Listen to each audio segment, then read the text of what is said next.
Curioso é que depois que eu me mudei daquela casa, toda a turma foi aos poucos se separando. Cada um foi morar em outro lugar e nunca mais falamos sobre o assunto. Porém, de vez em quando, me vinham na cabeça aquelas cenas por serem memórias da minha infância. Olá, pessoal, inscritos do canal e visitantes. Tudo bem com vocês? Eu sou o André Souza e eu estou aqui para contar mais um caso sobrenatural muito estranho e intrigante. Antes de mais nada, não se esqueça de deixar o seu like e se inscrever, pois o canal precisa muito desse apoio de vocês. Então, vamos ao caso de hoje, que eu chamo de Vizinhos de Outra Dimensão. Olá, o meu nome é Arthur, e a história que vou contar aconteceu comigo e com meus amigos enquanto éramos todos crianças. Não é uma história assustadora com fantasmas ou criaturas estranhas, mas devo adiantar que, mesmo assim, é um caso muito intrigante e até mesmo impressionante. Desde criança, eu, minha irmã mais nova e nossos amigos vizinhos de rua víamos de nossas casas um sítio bem ao longe. Na casa em que eu morava até os meus 12 anos de idade, havia um corredor que dava para uma lavanderia, e era deste ponto que nós víamos aquele sítio distante, por entremeio das casas e em cima de um morro. Deste local, todos nós interagíamos com as pessoas que moravam naquele sítio. Falávamos com a senhora que ali morava, seus filhos, e até víamos o seu marido chegar da roça com a enxada nos ombros. Teve uma vez que ela nos chamou, a todos nós, para tomar um chá na casa dela, com direito a comer um bolo que ela mesma tinha feito. Então, nesse dia, saímos, meus amigos e eu, sem avisar nossos pais, para irmos até aquele tal sítio, aceitando o convite da mulher que ali morava. Começamos a caminhar, mas não conseguíamos avistar nenhum sítio. Víamos apenas muitas indústrias, fábricas, prédios e residências. Desistimos e retornamos para a lavanderia da minha casa. E aí sim, podíamos ver novamente a mulher, e ao longe, nos acenando e nos perguntando o porquê de não termos ido ao seu encontro. Tentamos por várias vezes, até em outras oportunidades, encontrar o lugar, mas jamais encontramos o caminho até ele, e nunca chegamos até o local. O curioso é que depois que eu me mudei daquela casa, toda a turma foi aos poucos se separando. Cada um foi morar em outro lugar, e nunca mais falamos sobre o assunto. Porém, de vez em quando, me vinham na cabeça aquelas cenas por serem memórias da minha infância.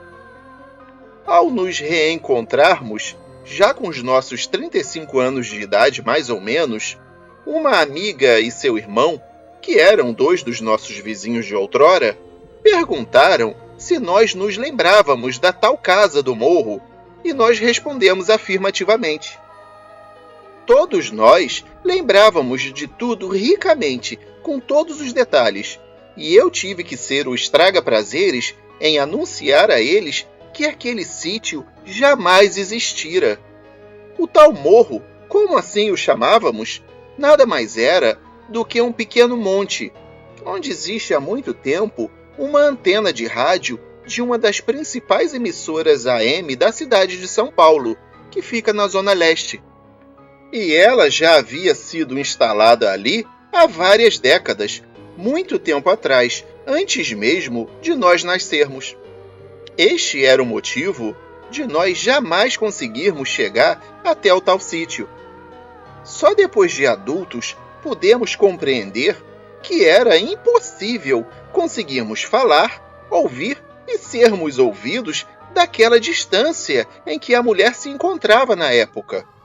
Calculo hoje, com os meus conhecimentos, que seria uma distância de mais de 4 quilômetros, pelo raio de visão que tínhamos da lavanderia até o local onde supostamente ficava o sítio e que agora só vemos a antena. Outra coisa que nos chamou a atenção foi o fato de nós, na época, vermos um sítio e não uma casa comum ou algum condomínio, já que aquela região era densamente povoada por fábricas, prédios e residências, mesmo naquela época em que todos nós éramos pequenos.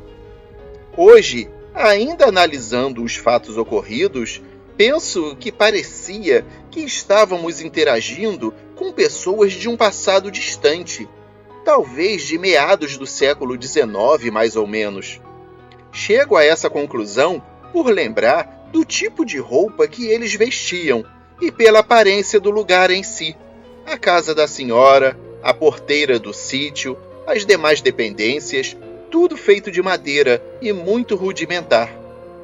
Muito assustados, resolvemos guardar esta experiência com carinho e não procurar mais uma explicação plausível, até porque jamais a encontramos, e tenho certeza de que nunca acharíamos uma.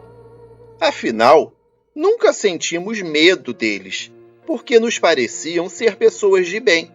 O fato é que esta experiência durou os 12 anos em que vivi naquela casa. Até hoje, quando passo pela região e avisto a tal antena no alto daquele monte, eu me arrepio só de pensar nas coisas que nós víamos e na experiência sobrenatural que vivenciamos no passado. Para finalizar, até quando nós nos vimos pela última vez, já quarentões, nossos pais se recordavam também dessa história. Eles se lembraram de que nós falávamos sobre o sítio, que víamos a tal casa e as pessoas que moravam lá, que queríamos visitá-los e etc. Porém, eles mesmos só viam uma luz muito forte que vinha daquele tal local. Mais um mistério dentre tantos da minha infância e da infância de toda a minha turma. Seriam aqueles indivíduos pessoas de outra época ligadas às crianças através de um portal espaço-tempo? Motivo pelo qual nunca conseguíamos estar lado a lado? Ou seriam seres de um mundo paralelo que estavam se comunicando através de um canal de frequência sobrenatural? Infelizmente, isso nunca será revelado, mas ao mesmo tempo serve como exemplo de que os mistérios sobrenaturais se manifestam em qualquer lugar, apenas esperando a oportunidade e o tempo certo para que isso ocorra. E esse foi o nosso caso para ouvir no escuro de hoje. Espero que vocês tenham gostado. Deixe seu comentário com sugestões, opiniões ou críticas aqui embaixo. Não esqueça de dar o seu super like no vídeo. Muito obrigado por estar aqui, pois esse canal foi feito para você. Eu sou o André Souza e me despeço com um forte abraço. Até o próximo caso para ouvir no escuro.